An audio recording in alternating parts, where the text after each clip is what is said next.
Lacrosse community, my name's Ryan Berns. I'm the founder of the Lacrosse Leadership Institute. It's our mission to empower all those that love lacrosse, to recognize the skills you gain from the sport, to ultimately live your best life possible. Today, we're so fortunate to be joined by Kayla Hogan. Kayla's a standout at Mercyhurst College. She's been around the NCAA in a lot of different coaching roles, and now we have her local here in Arizona, coaching the Vortex Elite, coaching her daughter, Mara, and then also being a big part of the Legacy Lacrosse that's coming up at Bellbank Park. Kayla, for those in the community that aren't quite aware of your story, can you please share a little bit? How'd you get involved in lacrosse in the first place? Yeah, Ryan, thanks for having me on tonight. It's a pleasure to be out here and be speaking with you. I started lacrosse in 9th grade. I grew up playing soccer, idolized Mia Hamm, wanted to go to school to play soccer, didn't know what lacrosse was. Funny enough, our athletic director was fall of freshman year. He's like, "Hey, Kayla, we're starting lacrosse. Do you want to play?" And I was like, "Sure. What's lacrosse?" So I had no idea. Started playing 9th grade. Just really fell in love with the sport, the challenge of trying to pick up something new and just pushing myself. I remember for the longest time, I could only catch with one hand and throw with the other. So I was constantly switching hands, trying to figure it all out. But picked it up fairly quickly, got involved in club that summer. And then that's really where my growth trajectory started. Going into senior year, I was fortunate enough to get a few offers to play in college. Went to Mercyhurst University and had a really good 4 years there. A great time. And then from there, I kind of knew I didn't want to be done with the game. I went for my undergrad is in early childhood and special education. So I wanted to coach, and obviously teaching, coaching go hand in hand. So going into senior year of college, I started working summer camps, just trying to network, meet some college coaches. Was able to get an offer to be a grad assistant at another Division II school, Bloomsburg University, which is in central Pennsylvania.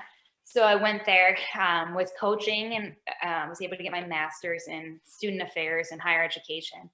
So I did a little stint there, got that, and then was offered a full-time assistant position at Queen's University in Charlotte. So I moved down to Charlotte, which was awesome. Really good D2 program at the time, still are. I think they just competed in the national championship a year back or so. But my second year there, was the first time in program history that they made the NCAA tournament. And as luck would have it, we beat Mercyhurst in the first round. So that was definitely a bittersweet moment. But yeah, so I was there for 2 seasons, and then I went to Winthrop University, which is Division I, and just in Rock Hill, South Carolina, about 45 minutes from Charlotte. So it was a pretty easy adjustment as far as that. Was there for 2 seasons, really liked it, loved it. Going from D2 to Division I, there's obviously different aspects in all divisions, but they all have really unique things that I think make them marketable. And I feel like sometimes D2 is the lost division, so I got to give my D2 plug.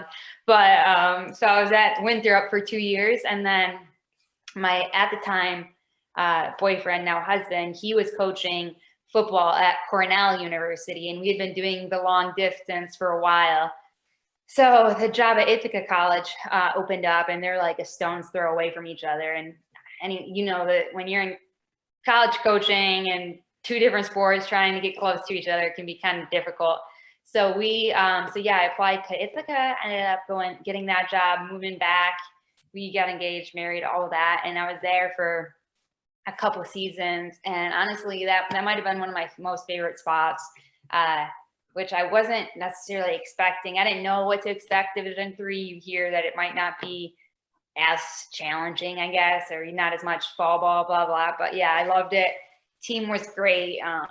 Some of the best athletes that I've coached. And we were 5-0, 6-0, I think, going into the COVID season.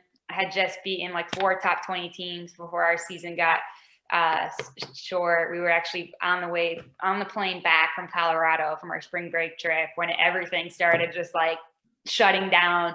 So, I obviously felt terrible for the girls, especially the seniors. And then later that year, Jordan got offered a job with the Cardinals. So we moved out here this summer, and I've been here about a year and a half. And then honestly, I'm not even sure how I ended up getting in contact with Dan over at Vortex. I somehow did. I ended up helping out with them a little bit last year until I had our baby girl. And then now I'm back involved in the last few months coaching wise. But this whole time, pretty much the last, 8 months or so, I've been working with Legacy or Bell Bank Park and just helping grow the game in Arizona and out west, basically, to sum it up. Kayla, your story is so fun just because you start with find out what lacrosse is and what could be considered late in ninth grade, and then all of a sudden just excelling, taking the challenge and overcoming what is, again, just a new situation, which is awesome. And I think that shares what your character is, and taking these different opportunities wherever it lies and staying involved in lacrosse. And we're so glad you have, and you have all these different experiences at the collegiate level, whether it's playing or coaching, and now you're out here helping grow the game, and we appreciate you for that. Do you have a pinnacle lacrosse moment, whether it's a playing moment or a coaching moment? Yeah, I was trying to think of one, and honestly, it sounds so cliche, but I think like my best thing about like my whole lacrosse journey is just like the relationships like along the way. Like my teammates are still my best friends. My colleagues, my coworkers. I mean, obviously you're battling against it on the sidelines, but you meet up at convention and recruiting tournaments, and I think that's like one of the best things about lacrosse. Like some of my buddies are coming out next weekend. They're running a clinic out here with us, and I think the relationships from middle school up, I think obviously you have those great game-winning goals and all that stuff that you're not going to forget either. But I think the relationships are really what stand out with me more than maybe some of the X's and O's stuff on the field. We say lacrosse is a brotherhood or a sisterhood, and those are the relationships that you talk about. Can you share a little bit more? You said some of your buddies are coming out here. Can you share about that? Yeah. So December 16th, we're having Cornell and Xavier come out, and they're running a prospect day. And then the following in January, I believe it's the 17th. I'll have to look the date to confirm it.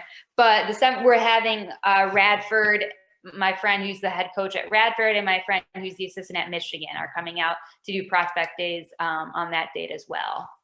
Oh my gosh. Well, that's so cool. And I think that's part of a later question that I ask is, what can the current athletes do to reach the next level? Can you talk a little bit about how people show up to prospect day, what those are like for anyone who doesn't know what a prospect day is? And then also for those youth players that are looking to play at the next level, what should they be doing? Yeah, so typically a prospect day, we try to tell the coaches just to run it like they would a practice. So they're really getting a taste of what a college practice would look like from the beginning to the end, putting them through some really fun but intense drills. And then also all the coaches are super approachable. So knowing that the players are there to get better. So what I would suggest to the players is put yourself out there, ask questions, make it so like you stand out and the coach remembers you, even if it is just for asking stuff, but definitely show up working hard. We are capping ours, so it's going to be a more intimate setting. So to allow those relationships to really cultivate and to try and get on those coaches' radar. So I think really just doing whatever you can to stand out. And one of the biggest things that, when I was recruiting and working these events is just who's focused, who's dialed in, who's running to every ball. Because as a coach, like we can teach you the plays, we can teach you the X's and O's, but we don't want to teach you how to listen. Like when you get to us, like we want you to already have that work ethic. Just it takes one thing off coach's plate, makes it a lot easier. So yeah, just being focused, hardest worker, never talking back. So just little things like that. That's what goes a long way with the coaches. Oh my gosh. And I think for me, those are some of the biggest skills that you take from sports and you can bring to your real life and the professional side. It's accountability, there's focus, there's hard work, integrity, doing the right thing, no matter who's watching or not. Communication's always huge. Asking questions if you don't know, building relationships, having that emotional intelligence, being able to connect with someone, such difficult skills to ultimately create and cultivate. But when you're in a lacrosse setting, it gets to be fun and it gets to be a little bit easier. Were there any skills that you've taken from your playing days that have translated extremely well to you, whether it was the coaching days or to what you're up to now? Yeah, I think it's pretty much like a handful of the things that you just touched on. It's just like being accountable. Like if someone asks you to do something, they're not going to have to ask you to do it again. Going above and beyond, making sure that you're always like early to an event, whether it's a Zoom meeting or practice, that no one's ever like waiting for you. Things like that, just being very dependable, approachable, being able to handle criticism, because obviously as a player, a coach is gonna have to critique you. Just taking that criticism, saying thank you, yeah, and then going forward and implementing the things that they talked about. Just like really making those steps to become a better player and a better person. I'll ask Dan, like, hey, what do you think I can do better for practice? It's a learning experience for me, going from coaching college to coaching these middle schoolers. And we were just talking about it after practice. So I think one thing for me is always trying to do my best. Like I don't like to fail. I don't like to let people down. I want to win. So just doing that like in life, I think it totally carries over. Obviously you got to dial it back. I mean, if I'm at gymnastics with Mara, I'm not like always like, let's go. She's 1 year old, but no, it does carry over. For sure. And I think that's, again, part of that emotional intelligence is recognizing, hey, there's a time and a place. We're not telling a 1 year old to go and be an Olympian, nor are we telling our middle schoolers to be professional athletes. It right. Takes time, takes skills, and we have to make it fun. But I think that's part of leadership as well. And that's a big premise of this conversation. Mm-hmm. Kayla, can you share a little bit? What are your thoughts on leadership? What does it mean to be a leader? Yeah, so I think leadership, obviously, it's such a encompassing word. I'll tell you, like at Ithaca, we had a leadership pyramid, I guess, if you will. And I think it really, because not every player, not every person is like born to be a leader, and that's okay. So one thing that we did is like we helped grow these leaders. We didn't expect our freshmen to necessarily come in and know how to lead, but we did want them to be able to lead their peers. So as a freshman, like for example, they were just pretty much responsible for themselves. You're learning a lot. It's a huge transition going to college. Like just make sure you're showing up, you're doing what you need to do. You're responsible for yourself. By sophomore year, now the sophomores are responsible for the freshmen. So you've gotten a little bit, you figured out your freshman year, you know how to get things done. And then now you are responsible for leading other people as well, making sure that they're doing what they're supposed to do. And then our juniors, they were responsible for like things such as, we were always pretty intense about like making sure that everybody had the same thing on at practice, obviously, or like if one person wanted to take their sweatshirt off, like everybody took it off, because we didn't want to waste time with people going over. I mean, we played in upstate New York, it's cold. So like if we're taking our gear off, we're taking it off once, we're putting it on the sideline. So they were responsible for just like making sure everything for the team across the board, meals, all that, snacks, locker room, all that type of stuff. Like we figured by junior year, if you can't tell your teammate that they're in the wrong t-shirt for practice, then your leadership we're not doing our job as growing as your leader. And then by senior year, you're basically in charge of everything. Like you're leading from the top down, you're overseeing the team. That's obviously where most of our captains came from, seniors. Occasionally we would have a junior captain. But I just really think about leadership. Obviously, you can lead each year, but it's just like continuing to grow them, continuing to get them as a leader, getting the most out of everybody. I mean, I don't really love the term like lead by example, because I feel like then you're like in front and no one's coming with you. Like I like for leadership, like grabbing someone and bringing them along with you. So I know that was kind of a long-winded. I don't know if it really was a great example, but yeah, I think that just making sure that my biggest thing is just trying to get the best out of everybody that you can. I think that's, in my opinion, the best part of leadership. It's unlocking the capacity of those around us, accomplishing a singular goal. Because when a leader is able to see potential in someone that they don't see in themselves, and I think we see that as coaches. We have players, we go, this kid's a raw athlete. They could be so good. and the kid, maybe they're down on themselves or something's going on. And we have to find out ways to pick them up and get them excited, or have the foundational building blocks to ultimately build them into someone who's going to be great. Right. And I'm so appreciative that you share how you guys built up your leaders on the Ithaca team, because that's a difficult thing to actually be able to facilitate, and to see how you did it year after year after year is just awesome to see. Is that something that happened to you, or how have you developed as a leader, or how do you get better as a leader yourself?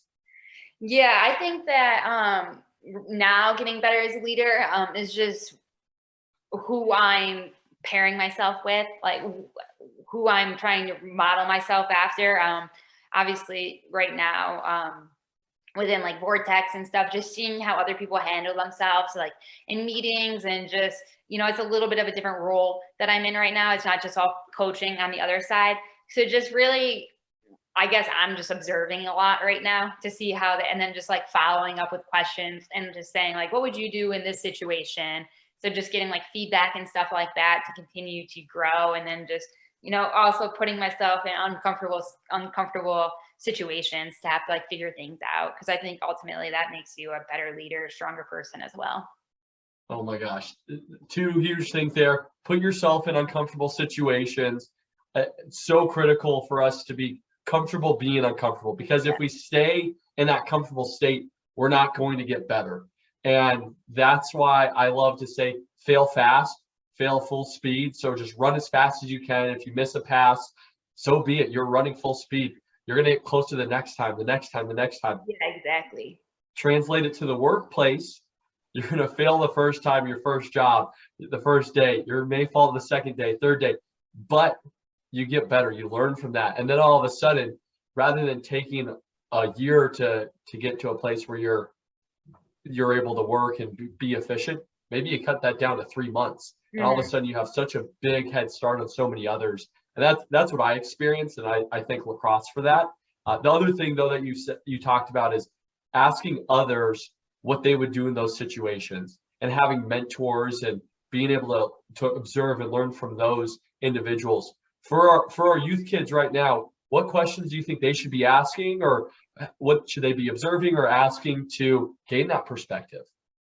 I think just really making sure, like we're teaching a new zone offense right now with our middle schoolers, and for the last like 10 minutes, we just ask like, hey, who has any questions about this? And I think just really getting on their level and breaking it down and helps them understand things, and it makes them feel more empowered. Like, what do you guys think about this? And then like, what do you allowing them to give insight and feedback, and then turn it around on them and be like, okay, so in this situation, what should we do then? I think like those type of little things allows them to understand, like, oh, makes them think, one, and then gets them talking, two, focus talking, and then it continues to help cultivate those relationships, make them feel more comfortable as a leader, more comfortable speaking in front of their peers, and just talking about lacrosse in general.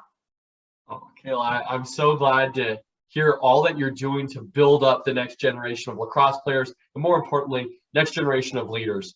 These women are going to come and really take the world by force, and it's so exciting that you're a part of that. As we're wrapping this conversation up, do you have any last thoughts on lacrosse or leadership that you can share with the community? I don't know if anything in particular standing out right now. I'm definitely enjoying being here, trying to continue to grow the game out here. I mean, we have a ton of exciting things happening, especially with this amazing new park. So just trying to get everybody out here to some of our tournaments to witness it. Well, Kayla, I'm so excited to be able to work alongside you and really grow the game and give everyone this opportunity to play at the next level. It's going to be extremely exciting, and I can't thank you enough for joining us on the Leadership Institute. Yeah, thank you for having me.